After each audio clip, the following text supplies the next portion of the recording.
Good morning guys. So today is Saturday. Magra-ride tayo papunta ng Tila Pilon Hills, DRT Bulacan. And para ma-vlog na din natin tong bagong QJ motor na kinuha natin sa Bristol Motorcycles. Yan, pansin nyo naman, naka-mirror yung phone natin para sa GPS papunta ng Tila Pilon Hills, DRT Bulacan. Ayan yung ating mobile phone na isa. Tapos naka-mirror yan dyan sa ating TFT display panel. Tapos charge ko mamaya yung phone, naka-open lang yan dyan dito. Kaya sobrang ganda nitong motor na to. Tapos na rin tayo mag-vlog ng basic specs nitong motor na to, bakit ko siya kinuha. Instead na ADB 160 yung kunin ko, or NMAX, or Click 160, or PCX, or Aerox. Ito yung napili nating kunin na scooter. Sasabihin ko mamaya yung reason bakit ito ang nanalo sa mga pinagpipilian ko. QJ Motor ATR 160. Let's go to DRT Tila Pilon Hills. Ayan guys, ready na tayo. Inintay lang natin si Wifey at magbaback-ride tayo ngayon para matest din natin yung suspension netong ATR 160 na QJ Motor kapag akyatan at medyo may lubak. 'Di ba? Para maramdaman natin at masabi natin sa inyo kung ano yung personal feedback ko sa kanya after nitong ride natin sa DRT Bulacan. So I believe this is the first vlog na may test ride netong scooter na to. So hindi NMAX, hindi ADB, hindi Aerox ang ating kinuha. Ang kinonsider natin is itong QJ Motor ATR 160. Sasabihin ko yung mga reason mamaya pagdating natin doon. Isa to sa mga points kung bakit ito kinuha. Makita nyo itong ating Google Maps. So GPS, ginamit natin ngayon yung phone mirroring niya sa ating TFT display, which is napakagandang bagay niyan sa isang motor or sa isang rider na meron kang built-in navigation or phone mirroring na TFT sa iyong motor. Check natin ang performance ni QJ Motor ATR 160. Also guys, big shout out to Bristol Motorcycle Caloocan branch para sa mabilis na transaksyon dito sa QJ Motor ATR 160. So message nyo lang si Eugene at si Albert. Lalagay ko yung mga number nila sa comment section dito sa vlog na to. Alright?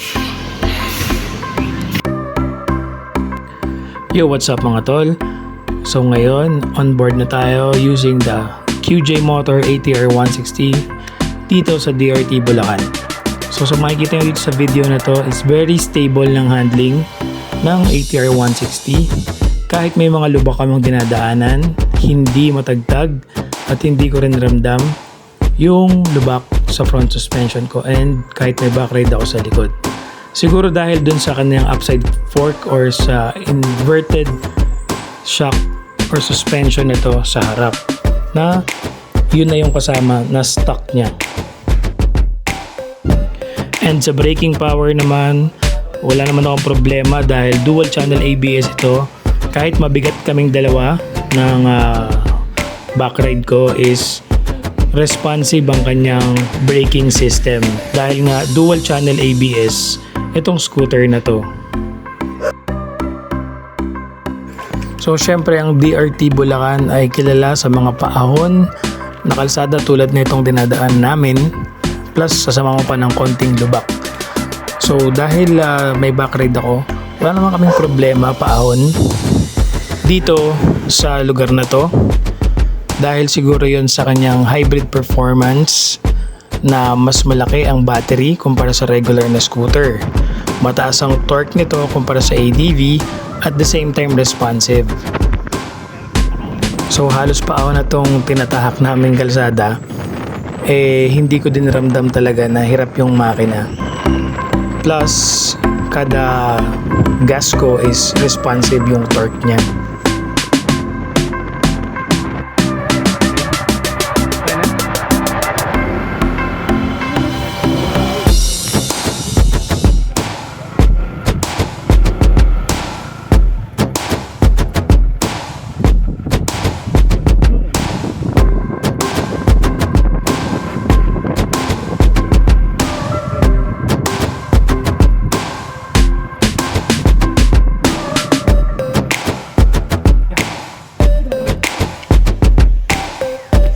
Yo, what's up mga tol? Kadarating lang natin dito sa Tilapilon Hills Cafe sa DRT. Yan, ang ganda dito. So again, gamit natin si QJ Motor ATR 160. May back ride tayo. Yan, so feedback lang, mabilis na mabilis sa kanyang performance dun sa biyahe natin simula sa San Jose del Monte, Bulacan papunta dito. Yun, so sa performance niya, dahil nga dito sa DRT Bulacan panay paahon or anli ahon and panay palusong din. So masasabi ko sa suspension niya at saka sa harap tsaka sa likod is 1 out of 10, mga nasa 8, kasi kailangan mo pa siyang ipa-adjust depende sa riding trip mo. Dahil sa akin sakto na yung adjustment niya, stock yan, as is wala tayong in-adjust yan dahil may back ride tayo. Kaya saktong sakto yung suspension ng ATR 160 sa akin, likod at saka harap. Hindi ko ramdam yung mga lubak dito dahil siguro sa play nung front shock niya na upside down, tapos syempre naka-rim na din siya, so na-absorb nun yung lubak talaga, knowing na dalawa kaming sakay niya at 115 kilos ako. And then yung back ride ko is nasa 70 kilos, ganun. Tapos yung braking system naman nito, from 1 out of 10 is mga nasa 9 naman siya. Kasi responsive dahil nga naka ABS, harap na siya tsaka sa likod. ABS na siya, dual channel, kaya kumbaga komportable ka. Lalo na kapag wala kang back ride. Mas talagang ramdam mo yung braking power ng ATR 160.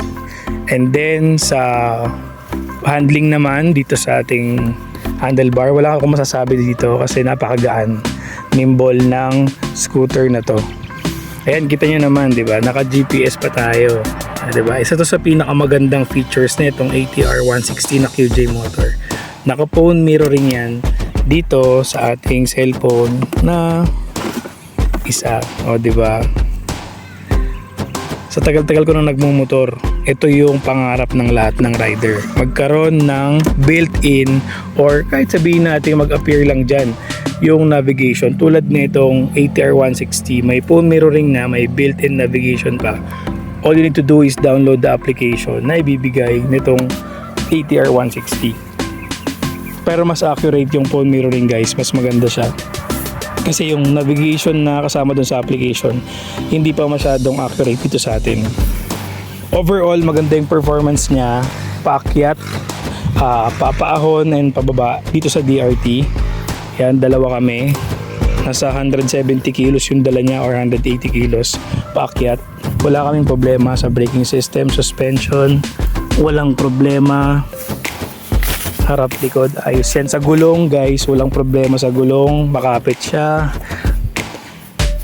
Hindi ka kakabahan kung magsiskid ka sa mga mabuhangin. Very good tong CST tires na to. Yan, so overall QJ Motor ATR 160, ang ating first ride, break-in ride dito sa DRT Bulacan is approved. Yan, ang ganda ng view, oh.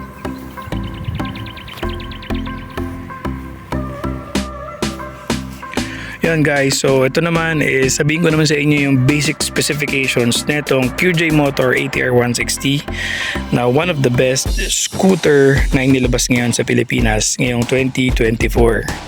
One of the best, bakit kaya? Sabihin natin yung specs. QJ Motor 160 is a 4-valve single overhead cam hybrid scooter from QJ Motor. Meron siyang inverted front suspension, then dual na rin suspension sa likod na merong baso na may brand ng QJ Motor, dual channel ABS, so harap likod naka ABS na siya, may traction control din tong scooter na to, and projector headlight, diba? Naka bi-projector na yung headlight niya, dun pa lang panalo ka na, no need for upgrades.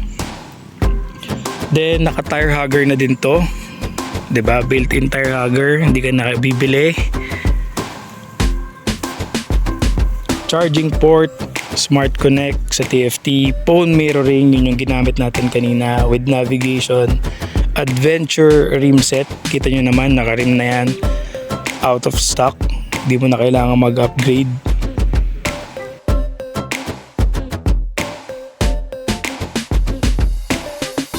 Idling stop features, meron din siyang PO1 or PO2, parang sport mode and touring mode. Adjustable windscreen, adjust din yung windscreen yan, and adjustable brake lever, yun yung pinakamaganda na wala sa mga scooter ngayon.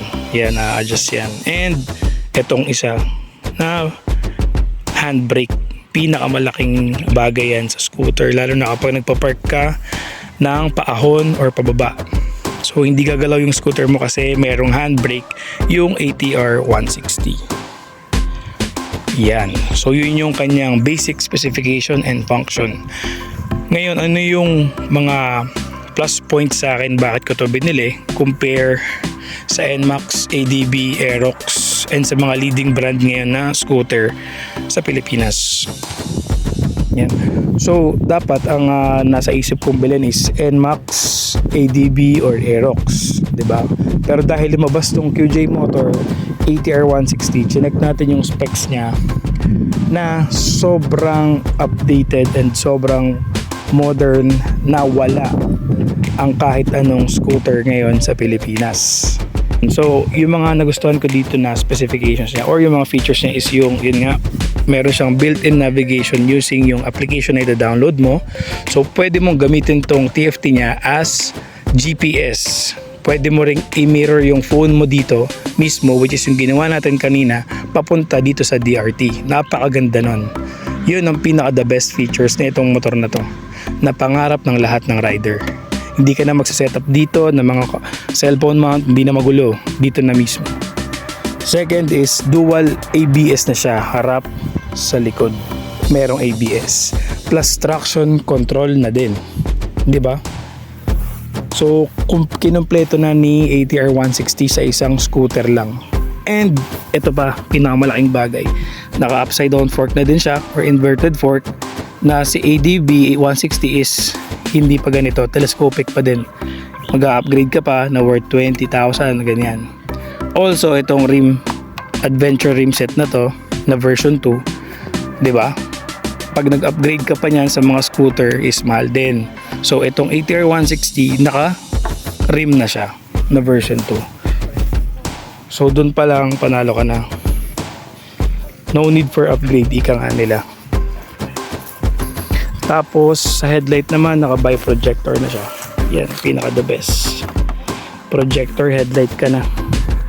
So masasabi ko is medyo sulit talaga tong ATR 160 ng QJ Motor dahil no need for upgrades talaga. Siguro kung mag-upgrade ka dito is yung box na lang sa likod, yun na lang talaga. Diba kasi dito na lahat. Or yung iba, siguro magpapalit ng panggilid or what. Siguro ako hindi na. Stock na lang tayo as is. Siguro maglalagay na lang tayo ng box. And then for gas consumption naman, by specs is 45 kilometers per liter. Pero syempre alam naman nating nakadepende yun sa bigat ng rider or ng driver and sa road condition na dadaanan mo sa araw-araw mong biyahe. Kung paahon lagi, syempre mas malakas kumonsumo, 'di ba?